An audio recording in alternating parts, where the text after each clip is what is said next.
Okay, fairly short game. It seems interesting enough. That's a short story, I suppose. Let's start. Venti, the chance of my fans echoed through the door in front of me. One of my two bodyguards wrapped his hand around the doorknob. Please prepare yourself, Miss Venti. Once I open this door, we'll head straight for our limo. The guard had no reason to threat. I had long since grown used to these crowds. Still, I nodded to put him at ease. After taking a deep breath, he pushed the door open. A crowd of hundreds raised their arms as soon as I stepped out. My guards waved their arms to shoo them away. This red carpet was for me to walk on after all. I blew a kiss for the starstruck peasants. Miss Venti, please, let us hurry, the bodyguard said. Too bad for him, I strutted along like a model on a catwalk. A group of reporters managed to run through the crowd. They now tiptoed over my guards in hopes of scoring that exclusive. Venti, how does it feel to have won another Calligrapher of the Year award? A reporter asked me. Before I could answer, another dozen people shouted over each other, hoping for my attention. Venti, may I get a photo with you? Can you sign some autographs for my kids, and two for me? Of course. I can't believe I'm standing this close to Venti. My fans stamped their dirty shoes all over the red carpet. Finally, my bodyguards pulled out their pepper sprays to keep these fans in check. A young male reached in my direction, despite having spray into his face. Rather admirable for a peasant. I extended a hand for this male fan to kiss. Unfortunately for him, he fainted at the sight of my perfectly polished nails. I reached my limousine at last. My bodyguard opened the door for me. As I climbed in, my trailing fans snapped as many photos as they could.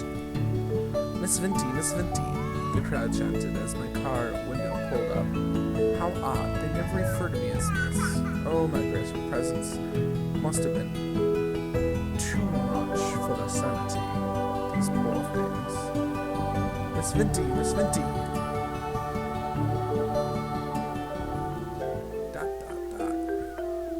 Dot. Oh? Well, I had fun while it lasted. At least I got to ride in the limousine for a good 30 seconds. In real life, my only registered vehicle was, well, my 10-year-old bicycle. My apartment had no space for a car anyway. Actually, the single room with cracked walls might be an insult to the word apartment. Pull up those curtains for a spectacular $1 view, featuring a sewage pipe and a wall tainted with yellow. Just open the window if you wish to smell the sewage as well. Breathtaking experience. By the way, sorry, I need to take back the one-room thing. This place actually had 2 rooms. Thank you very much. Second room happened to be a toilet. That still counted, right? The toilet clogged 3 times a month, so be careful when using it. Miss Venti, a woman's voice echoed from outside. She was no fan, but rather my landlady. I glanced over at my clock, 6 a.m. Waiting another hour or 2 would have been nice. She probably just wanted to tell me about another rent rise. Nothing good ever came out of that woman's mouth. I would be better off staying in bed. Stay in bed. I snuggled back into my blanket. The landlady could knock all she wanted, but my focus was on my calligraphy dreams. I had no time for these common folk matters. A week later. Turned out landlady was chasing me for my rent. By the time I realized she had already evicted me. Now I lived on the streets with nothing but my calligraphies. The past few nights had been freezing cold. I ran out of tissues to wipe my runny nose with. To make things worse, I could feel my head heating up from an upcoming fever. Might I interest you in buying one of my works? I got 2-for-1 deal today. Bad end. Yeah, short game. Let's try again. Okay, I'm not gonna read everything this time. Actually gonna skip through. Okay. Let's rise and shine. Coming. As I changed to something more appropriate, the landlady still kept knocking. I said I was coming, did I not? Maybe I should walk out naked if that was what she dug. If this were a game, we might get a sale boost too. Good morning, Miss Venti, the landlady said. I must ask, what's with that hair? It looks like you just woke up. That's because I did. It's waste for young ladies like you to sleep away your youth. The landlady shook her head. She had no right to preach to me like this. I wanted to tell her, but decided against it, as doing so would give her an excuse to lecture me further. With her size, if I arranged her, she would squash me into a venti-flavored pancake. Miss Venti, your rent was due 3 days ago. Oh, well, at least there was no rent increase. Sorry, madam. My next paycheck will come after tonight's shift, so I'll pay you first thing tomorrow morning. Landlady grunted. Alright, just know that if this keeps up, you'll have to find somewhere else to live. She spun around to leave. Once she disappeared behind the corridor, I kicked my door shut, causing a piece of my cracked wall to fall off. I tried shoving the piece back into place. My effort resulted in more wall fragments flaking off. Great, landlady would make me pay for that next month. Once I became an accomplished calligrapher, she would beg for a chance to shine my shoe. Hey, it sounded a bit ranty before, but that was never my intention. A lot of famous people had humble beginnings. I would follow in their footsteps, but first, I needed to put in the work.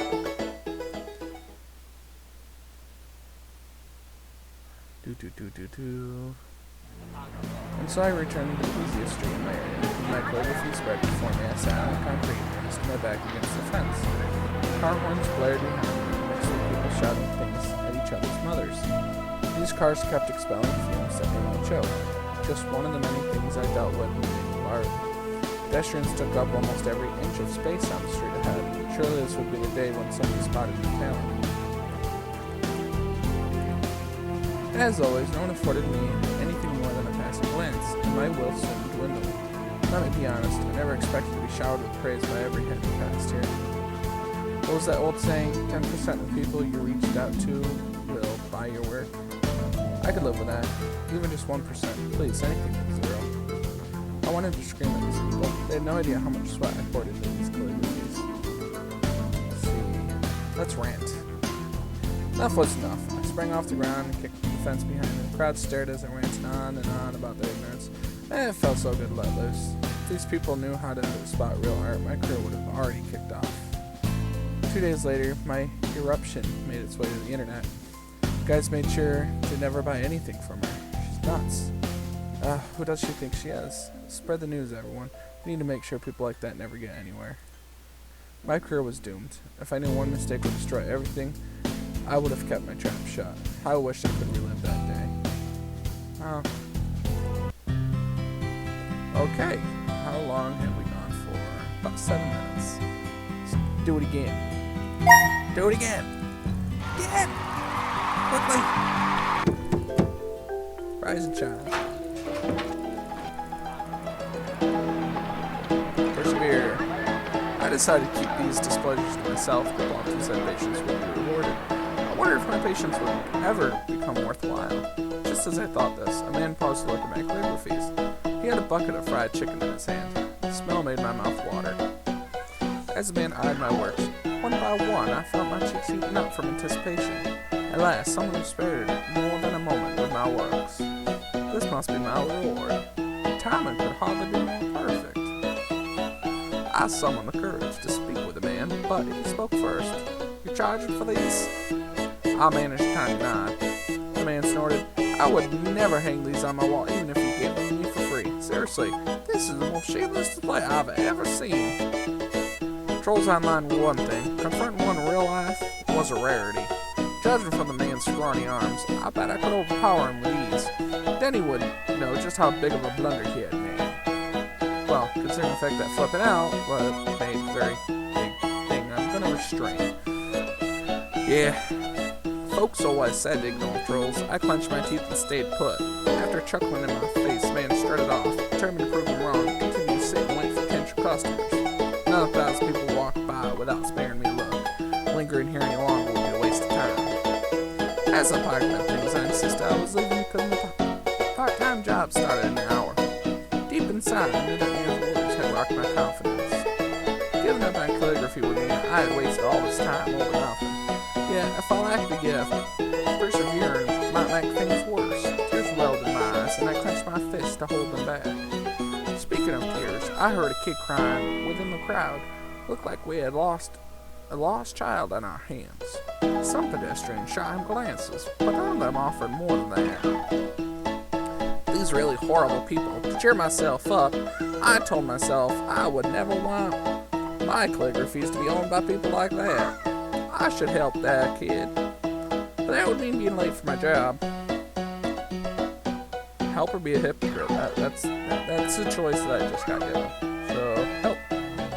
If I judged others for abandoning a child, then did the same myself, I would be a jerk and hypocrite. With a sigh, I walked up to the boy. There, it's okay. Did you lose your mommy? Did you lose mommy? Mommy. Are you my mommy? Mommy. I don't know. The boy was sobbing, too hard to answer. I leaned in to stroke his back with one hand and his head with the other. Let me know if you lost money, okay? I hope you find her, so there's no need to be scared. The kid managed to nod at last, and I whispered, "Good boy," into his ear. "What's your mommy's name?" "Hungry." "Her name's Hungry?" The boy's tummy growled, and I realized what he meant. "Oh well, how about I buy you a sandwich?" The kid shook his head. "I want ice cream." "Hey kid, ice cream is more of a dessert, actually." "I want ice cream." And so ice cream it was. One for him and none for me. Money came out of my pocket, of course, my poor wallet. At least this kid could have eaten the whole thing rather than let half of it melt on his shirt. "Jessie," the boy said. "That's Mummy's name." "Jessie! Jessie!" I called as I strolled along the street. Now people stared at me more than ever, enough to make me blush, in fact. Maybe I should try shouting Jessie at random next time I sold my calligraphies. The sky turned orange as time ticked by. Yes, I knew my shift started a half an hour ago. Stop reminding me. A woman squeaked through the crowd and scurried toward us. She ran past a red light, nearly getting hit by a truck in the process. "Mommy!" The boy shook free of my hold and rushed into his mother's embrace. After muttering apologies to his son, the woman gazed towards me. "Oh, okay. Oh, thank you so much for your help. You're wonderful. Just wonderful." The tone of praise curled my lips into a stupid grin. Anyone would have done the same thing. "Please, if there's anything I can do in return, just let me know," the mother said. "Actually, if there's something I need help with." The mother nodded. "Anything with my palette, miss?" "Which way back to the train station?"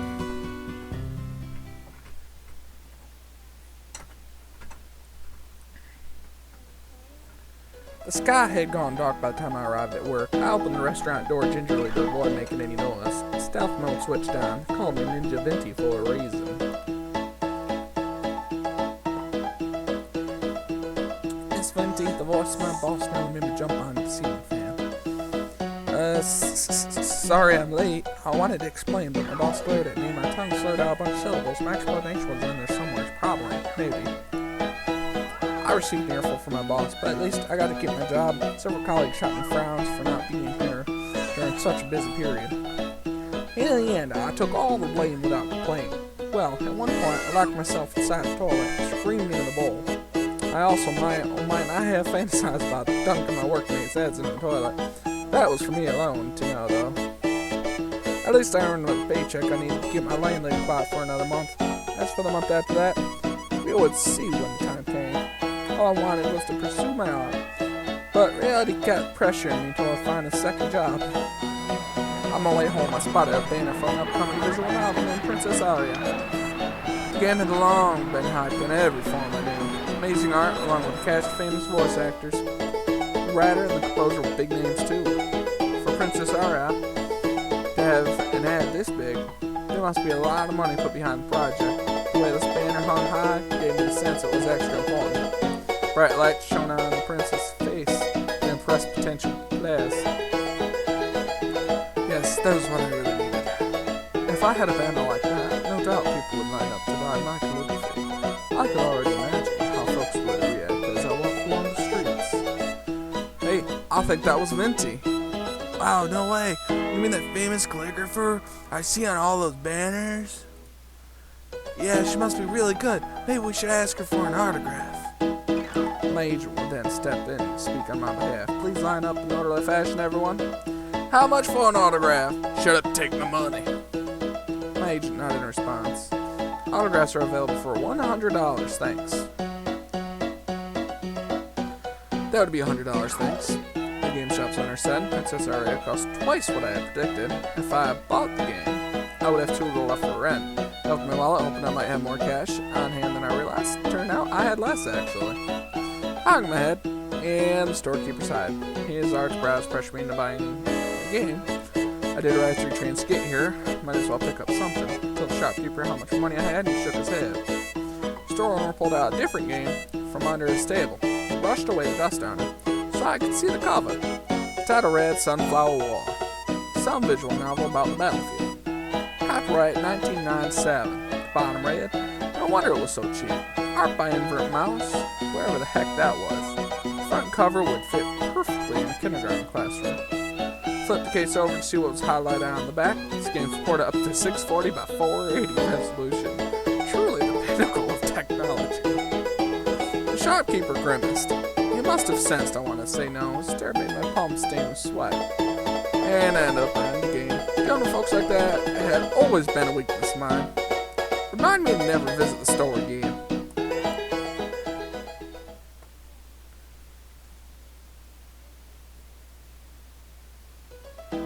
With heavy strides, I returned to my apartment. 0 calligraphy sales. Late for work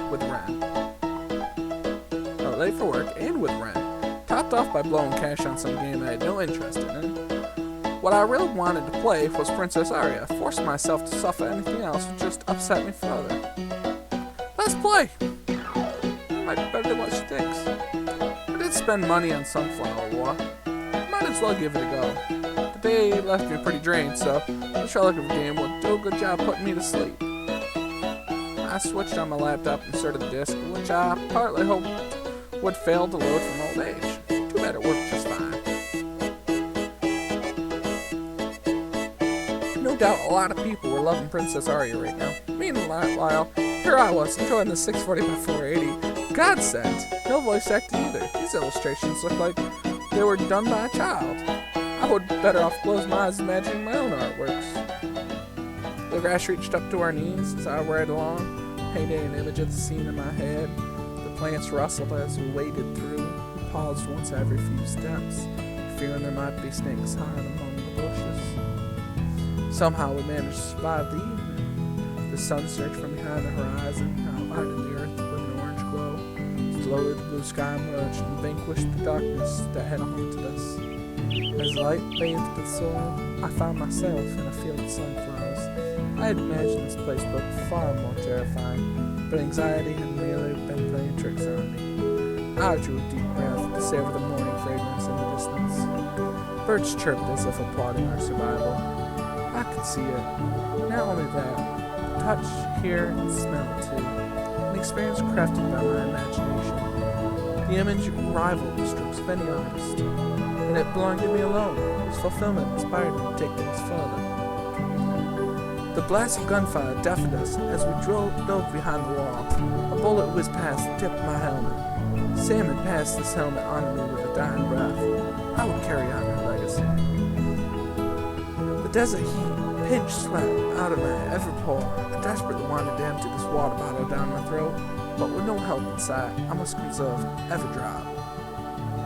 Joe's eyes closed, this time never to reopen. Despite our promise to survive together, only I managed to live. How I wish I could take her place. I finished reading Sunflower War. Right as the clock struck 3 a.m. How so many people had missed this classic left me dumbfounded. Actually, that would be a lie, as I too had every intention of tossing this game aside. I kept demanding excitement without offering an ounce of passion in return. If I played my part, I might be able to discover so much more. As Sunflower War credits rolled, I realized just how small the development group was. The team probably knew they stood no chance against the bigger studios, yet they still did their best with the data technology to deliver a vision they believed in. The happiness they felt when working on the project poured out of every line in this game. I could gaze right into their hearts. The thing I had long neglected.